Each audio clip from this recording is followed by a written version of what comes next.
Ex-priest preaches the Transfiguration of Jesus. Hello, this is Paul Lennon, Dublin, Irish-born, Mexican missionary, U.S. psychotherapist, and Catholic survivor living in Central America. A friend here asked me to tape some talks in Spanish because he liked the way I talked about Jesus, and I've been doing that. At times I attempt something in the mother tongue, although nilisagam laut Gaeliga. Contrary to what happened at home, I refuse to throw the whole Catholic Church under the bus because of the 5 to 7% priest pedophiles in Ireland and abusive nuns, Magdalene sisters, tomb babies scandal, etc. I try to keep the essential of my faith, the little bit I have, which I believe is some kind of faith interest in the person of Jesus of Nazareth. On August the 6th, 2023, my attention turns to the Transfiguration, an event most Christians are familiar with. I always insist on Jesus' humanity, human nature, take it from there and see what the scriptures say, see where they lead me. I won't ask you to take out your Bibles now.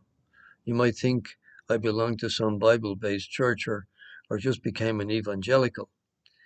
You may or may not believe in the Gospels, but I prefer them to Jesus Christ Superstar, to Mel Gibson's The Passion of Christ, or whatever else is in fashion with very flimsy biblical studies background. Cutting to the chase, today, if you go to Mass, and in case you don't, here we go. Matthew 17, 1 to 8. Jesus took with him Peter, James, and John. He didn't. And his brother John, yes. And led them up a high mountain by themselves. There in their presence he was transfigured. His face shone like the sun, and his clothes became as dazzling as light. And suddenly Moses and Elijah appeared to them. They were talking with him. Then Peter, originally Simon, spoke to Jesus, Lord, it is wonderful for us to be here. If you want me to, I will make 3 shelters here, one for you, one for Moses, and one for Elijah.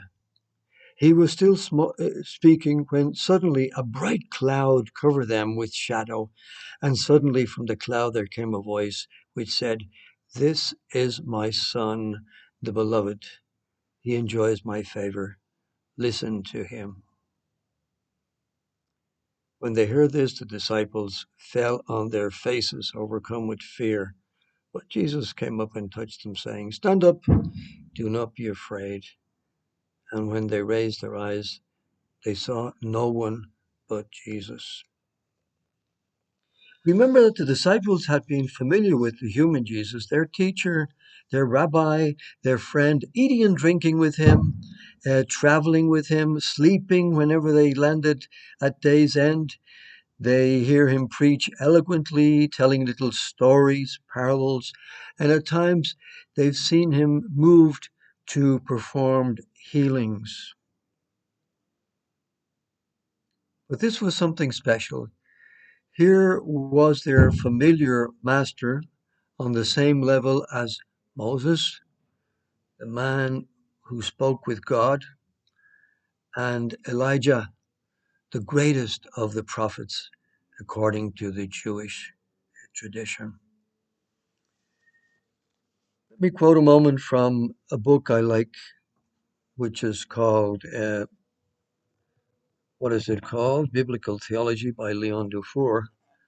And he talks about God's glory, because I think what the disciples are experiencing here is, God's glory. It's like Moses. It's like the Moses experience on Mount Sinai.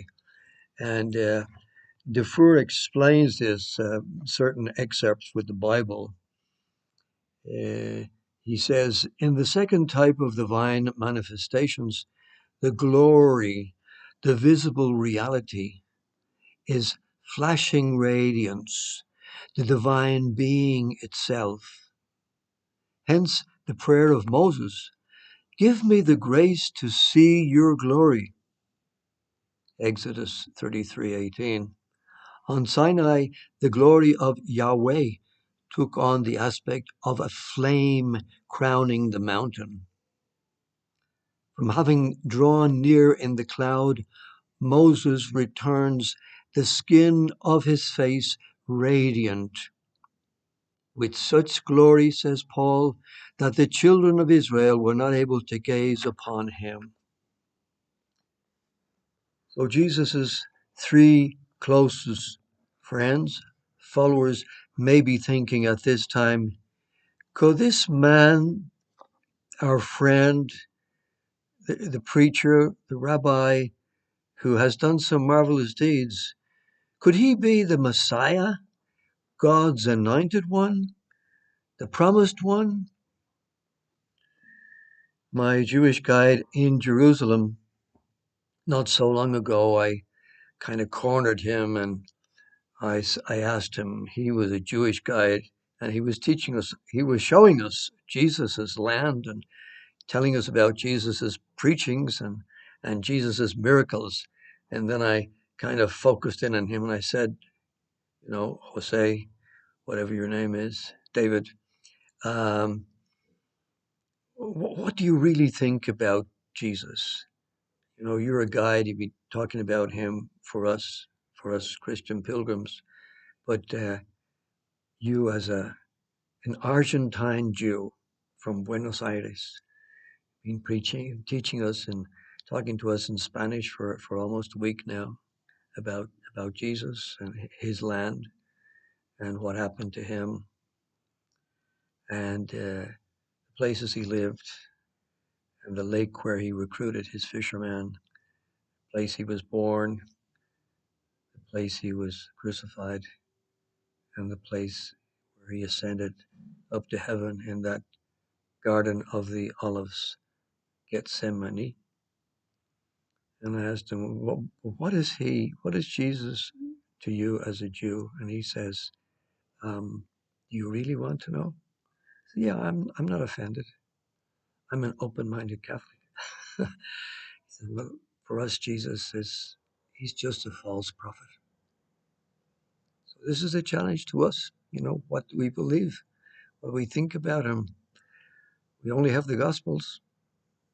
And what is your answer? What do you think? What do you think about this episode in his life? What do you say, my Irish baptized Catholic? Take care, guys. Bye-bye.